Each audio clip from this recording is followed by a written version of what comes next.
So I talked about the limitations of words, the limitations of spiritual movements, and the limitations of spiritual teachers, or at least how we look at spiritual teachers. But I want to talk more specific about spiritual teachers. And the concept is, are there false teachers and true teachers? And this is a very sensitive topic because personally, I haven't experienced anything where I would say I have been abused by a spiritual teacher, or I have been fooled and put down by a spiritual teacher. I haven't really experienced a spiritual teacher that I would call a false teacher. But I have met people, and you can of course find it on the internet, that have been exposed to a spiritual teacher, or at least a person who claimed to be a spiritual teacher, who was clearly abusive. And it does happen. There is no question about it. The classical example that's always used by the Christians to denounce any spiritual movement as a cult is Jonestown. Jim Jones, 1978, 900 people committed collective suicide by drinking Kool-Aid laced with poison. But there are many other examples. Waco, Texas, the Branch Davidians, David Koresh, who started basically a shooting war with the FBI, and a number of his own members and himself were killed. And of course, some FBI agents as well. And other examples you can find around the world. So I'm not in any way denying or trying to make light of there being false teachers out there. Clearly, there are people who have seen that some spiritual people are very vulnerable. They feel, as this is again, as I've said, this compensation game, we feel incomplete in ourselves, we feel inferior, and we need something to compensate for this. And there are clearly some people out there who have seen that they can take advantage of this. They can give people the sense that they are special because they are following them. And you can, I once was talking to somebody and without having thought about it, I said, you can get people to do almost anything by making them feel special enough. And there's a deep truth there. You can see how some supposed spiritual teachers have set themselves up. They are very, very special, which basically means that people think they can't do anything wrong, right? And so you can make people do all kinds of things. A male spiritual leader, he's so special. What could be more special for a young woman than to have sex with this elevated guru? Wouldn't that give her an elevated spiritual experience and enhance her spiritual growth? So that's one form of abuse. But another thing is, what could be more special than helping this guru do what he needs to do? And obviously he needs money to do this because he needs to build some kind of retreat center or whatever. So let's just give all our money to the guru, because surely that does something very special for us. At least it makes us very special, but maybe it even helps us rise to heaven or whatever it may be. So you see all of these kind of things. And you can find lots of examples of this. And in a sense, I'm very open to the realization that there are false teachers. There is a certain force in the world that is working against the growth in the collective consciousness. As I said, there was clearly a force that wanted to kill Jesus, and after they killed his physical body, they were hoping his teaching would just disappear, but unfortunately for them it didn't, so what did they have to do? They had to kill his example. So I will talk more about this in a later video. I am fully acknowledging there is a certain force that is working against the raising of the collective consciousness on planet Earth. But in this talk, I want to look at it from a more of a personal perspective. And let's say that you have had the experience of being abused in some way by a spiritual teacher. Why did this happen? Well, based on everything I've said here, you could, if you want to, have a way to get over this experience and deal with the experience, you can say, there must have been something in me that attracted me to this teacher. I must have had some subconscious self that felt I needed something from this teacher. I was inadequate in myself. So why did I, before I came into embodiment in this lifetime, why did I make a life plan that involved being a follower of this teacher? What did I want to learn from this? And my suggestion is, and I hope I don't appear insensitive, because I realize many people have been very severely abused and been scarred by this.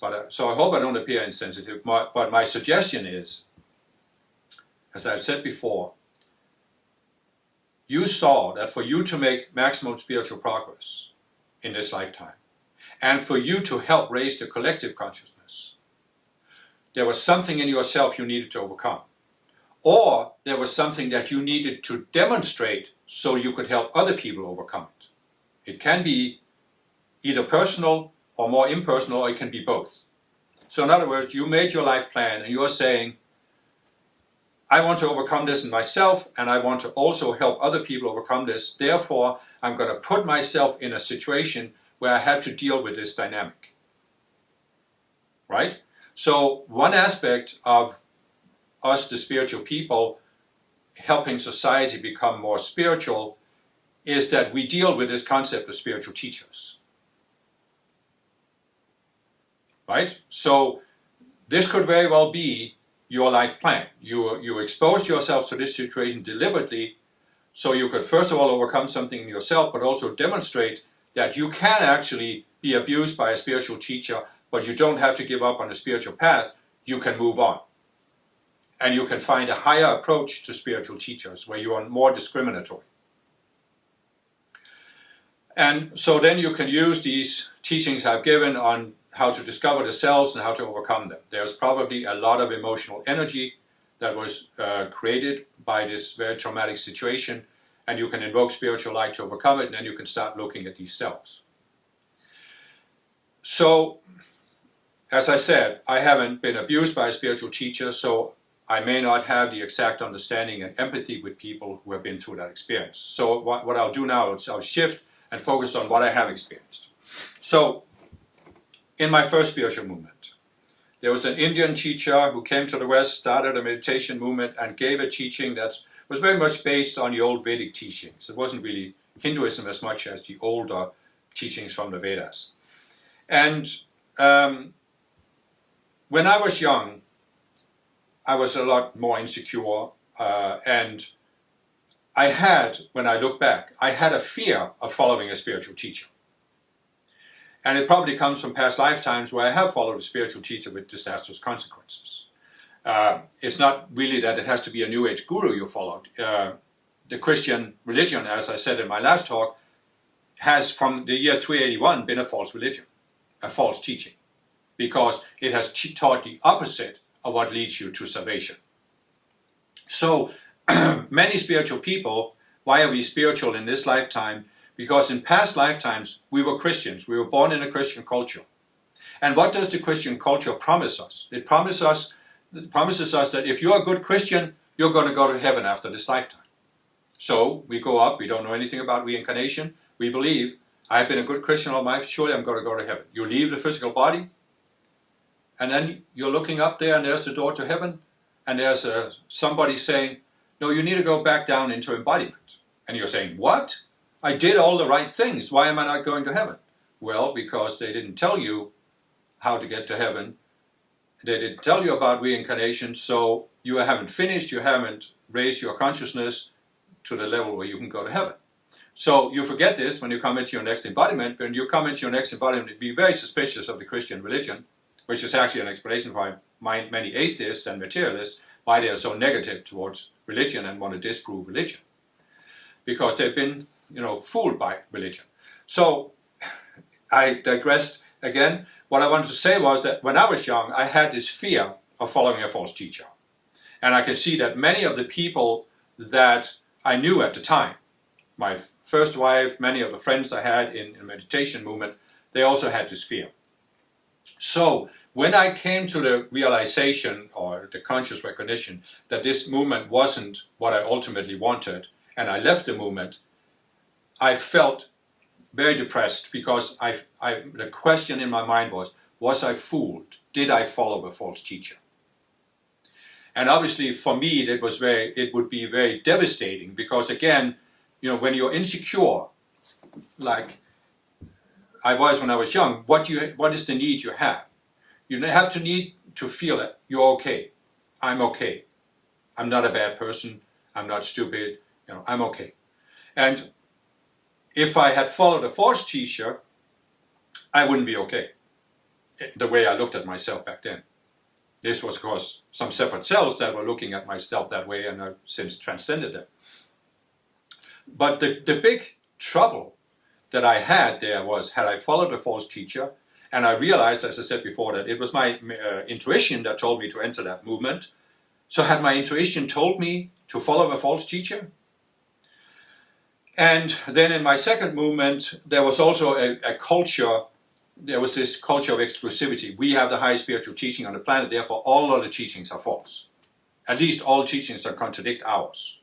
They're all false. And so there was a certain culture in the movement, this fear of following a false teaching, this fear of being fooled by the false teachers. And I had that fear at the time. And it took me many years to actually overcome it, probably 15 years or more and after I joined my second spiritual movement, before I overcame that fear. And the way I overcame it was very, very simple. I mean, I came to see that the fear was in some separate selves. And it was not logical. It was based on an illusion. Because you can say, obviously, there are some teachers who are abusive. There are some teachings who are false in the sense that they're deliberately trying to fool people. They are teaching people something, but they don't believe in it themselves. So they are just trying to fool people to get some personal advantage. And so I would say, yes, these are false teachers. But I've since come to realize that the leader of my meditation movement there, he was not in that category. I really don't feel that he was personally abusing anybody. And even though there was clearly a money issue because these courses were very, very expensive, I don't think the guru himself lived a life of luxury. At least I haven't heard about it. So when I look back now, I don't feel he was a false guru. He taught for a certain level of consciousness. And that was exactly what I needed at the time. So what I also came to realize is this, that what the Ascended Masters have said. When a student is ready, the teacher appears, which means at any given time, you are at a certain level of consciousness, and you will attract to you a teacher that teaches for that level and can help you rise to a higher level. And why do I say you attract a teacher? You don't actually attract a teacher because at a certain level of consciousness, you have a certain vision. In one of my previous videos, I talked about this observation tower or the lighthouse where you're walking up and you can see more and more as you go up. So at the level of consciousness I was at when I was 18, I couldn't recognize a more advanced teacher. I found the teacher that corresponded to my level of consciousness. I simply couldn't have recognized a more advanced teacher. But then when I used the teaching to transcend my level of consciousness, I could recognize a higher teacher. And the trouble with my second spiritual movement was the claim, we have the highest spiritual teaching on the planet. And there was a point where I thought about that and I thought, but it can't be right. I mean, there has to be something else that I need to find. I realized that I had closed my mind, as I said in another video, I wasn't seeking anymore. And so this helped me understand that aside from the clearly abusive teachers, it really doesn't make any sense to talk about false teachers and true teachers. Because the best teacher for you at your present level of consciousness, it's a teacher that you can recognize at that level. Because he has a teaching that addresses what you know and understand right now. So you are connecting to the teacher. If you are here and the teacher is teaching up here, you can't bridge the gap. You can't recognize what the teacher is saying. It doesn't make any sense to you. It doesn't compute. So the teacher is a little bit higher than you, and therefore he knows your level of consciousness. He can address that level of consciousness. And you are saying, oh yeah, I can understand this. I grasp this. And then you use that teaching to raise yourself to a higher level, and then you're ready for another teacher, or at least a higher view of the same teaching. And when the student is ready, it will appear if you are open to recognizing it.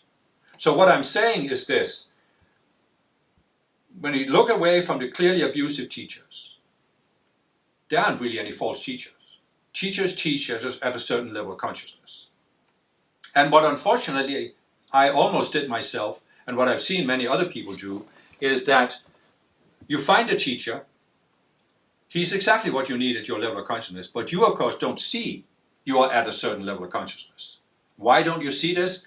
Because you are still trapped in this compensation dynamic, where you feel incomplete in yourself, and you have a need to feel special, so you think you're special because you found that teacher. You don't realize that you're maybe at the beginning, at the kindergarten level, but you think you are at the university level, and you want that teacher to live up to this, what you think is the perfect teacher. You have some idea what the perfect teacher is. And then you come to a point where now you see some imperfection in the teacher or contradiction in the teaching. And now, before you projected, oh, he was a true teacher. Now you switch, now you project, oh, he was a false teacher. And he deliberately fooled me. That's why I didn't see it. It wasn't, I'm still superior, but he was so subtle and so deceptive that I didn't see it. He fooled me. But now that I've seen that he fooled me, I'm back to being superior, because now I can see how bad he was. And this is putting down the teacher. The teacher actually helped you raise your consciousness, but now you're putting him down and thinking he's false. It's a separate self, right? Or a couple of them. And there's actually a dynamic that talks about, ties in with idolatry. In my second spiritual movement, there was a female spiritual leader, and she actually talked about idolatry of spiritual teachers. Nevertheless, it didn't stop her followers from idolizing her, but she did talk about it. And she said that there's a mechanism that comes into play, is that if you idolize a spiritual teacher, it actually prevents you from moving beyond a certain level of consciousness. It prevents you from recognizing your own spiritual potential, your potential to attain the Christ consciousness, for example. And in order to move on, you have to break down that idolatry. And so the question is, does that mean you have to break down the teacher? So you have to now, whereas before you put the teacher up, now you switch from love to hatred, and now you're putting the teacher down. And this particular teacher, she had actually made a statement which the culture in the organization was that she was a guru and she had personal chelas.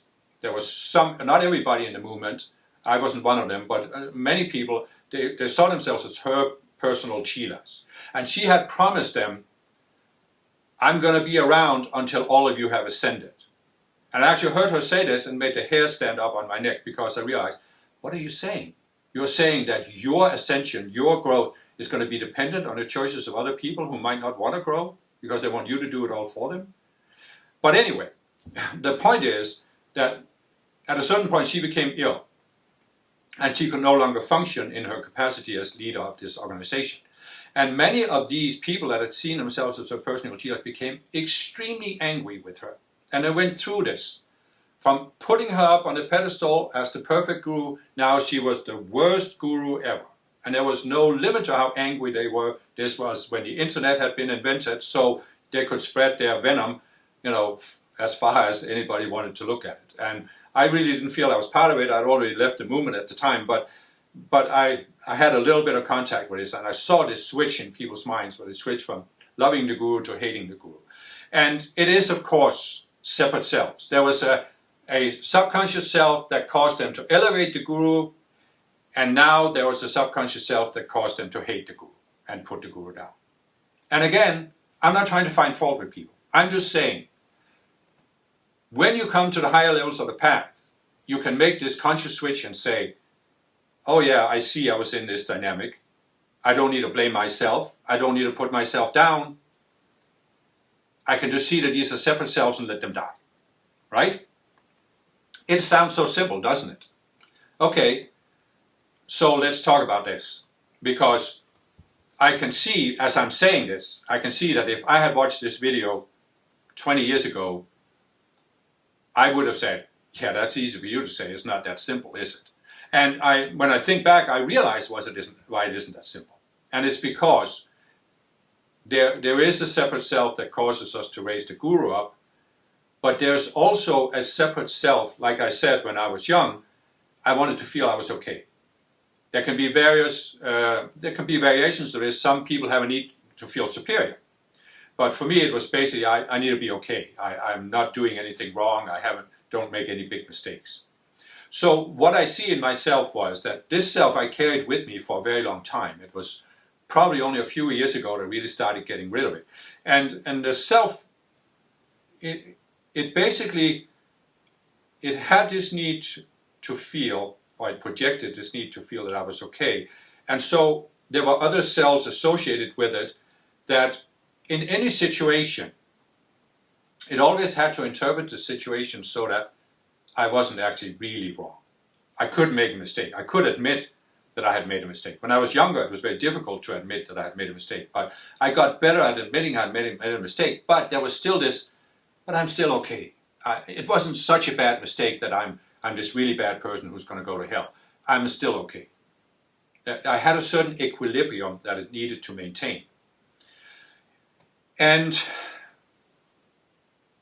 I know it took me many years to overcome this, so I'm not trying to say that you can just snap your fingers and overcome it. But at least you can, at least some people I think will be able to see it, because they're at that point where they're ready. This is the next step for you. It is to look at this self and say, you know what, I have been on a spiritual path for a number of years, and I can see that my approach to spirituality, my approach to life, has been based on this, that I couldn't bear to feel I was really wrong. It would be so overwhelming for me to feel that I was really wrong that I always had to find some way to make it seem like I wasn't really wrong, and I can see how this has limited me.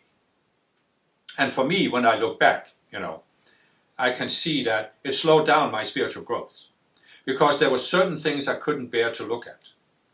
And, this is tricky because I have said that the spiritual path is a gradual process. We are walking this spiral staircase. And so you can say, I'm at a certain level now. This self that needs to feel that I'm not wrong is way up there. And I can't look at it right now. I can't, because if I were to really look at this fear of being wrong, it would be overwhelming to me. It would be too much. I couldn't deal with it. So it's right for people not to look at it. But I can look back and say, it did slow down my progress because there were certain things I couldn't look at, so I didn't get them resolved. I mean, what have I said in all of these videos? What's holding us back is these illusions. You don't overcome an illusion until you look at it. And that means you're carrying with you the vision with the backpack with a bag of sand. You have a certain illusion, it's a bag of sand that's weighing you down. And the way to overcome it is to look at it, throw it out of the backpack. So as long as you're carrying it with you, it is weighing you down.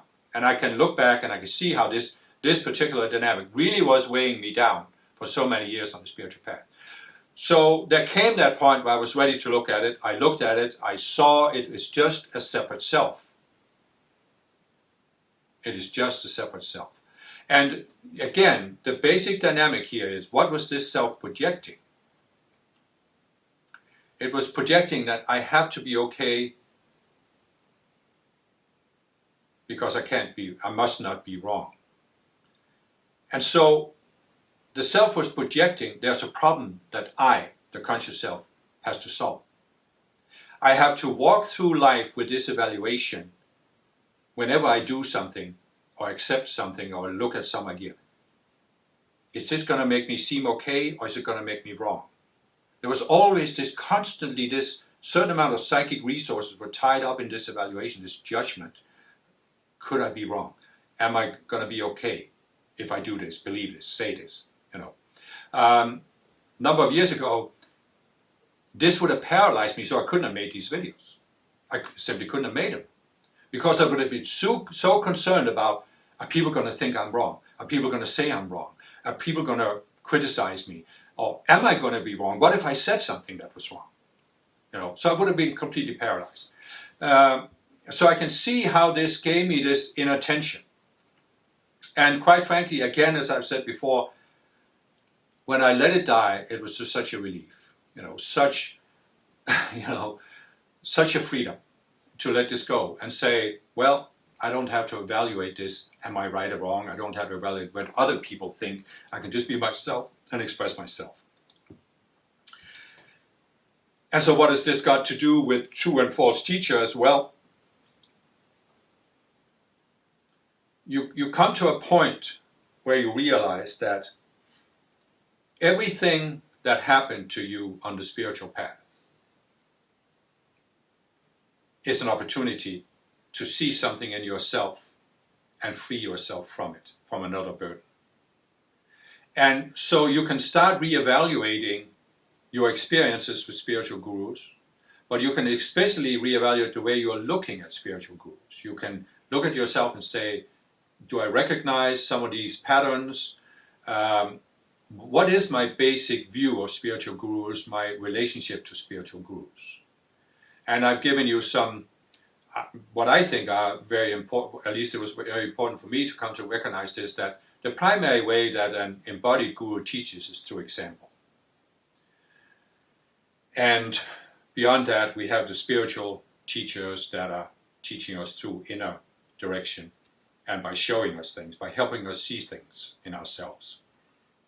But there's also another aspect of this, and the Ascended Masters actually have this saying, if the guru be an ant, heed him.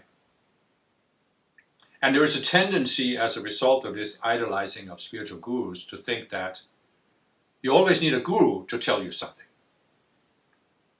And again, the more special you think you are as a spiritual student, the more advanced, the more experienced you think you are, the more you tend to think that, oh, all those people in my movement who have less experience than I have, they can't be my teachers. I'm more advanced than them, so they can't teach me anything.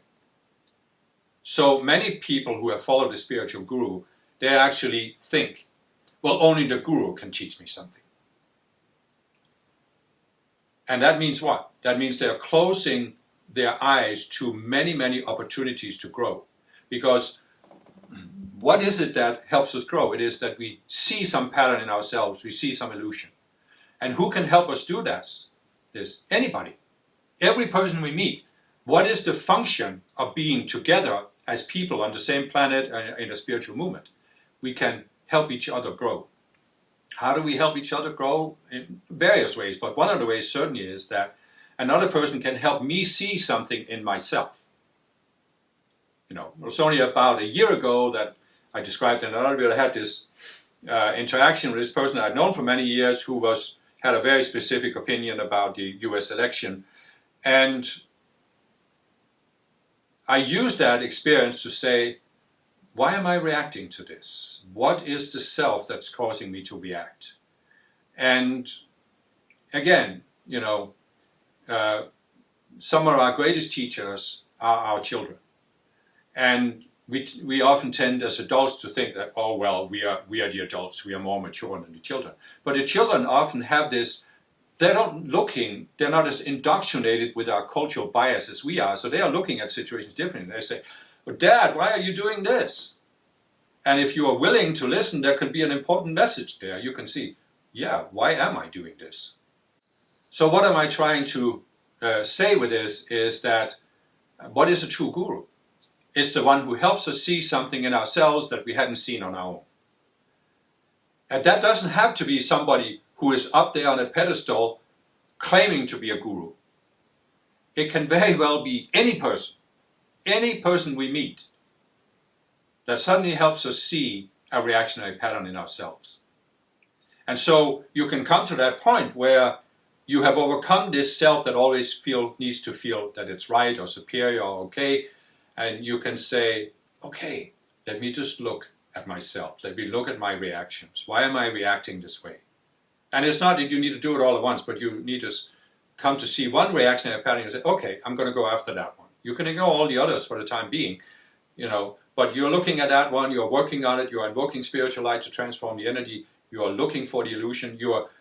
For me, one of the greatest helps on the spiritual path has also been to ask my higher self and the ascended masters to help me see something.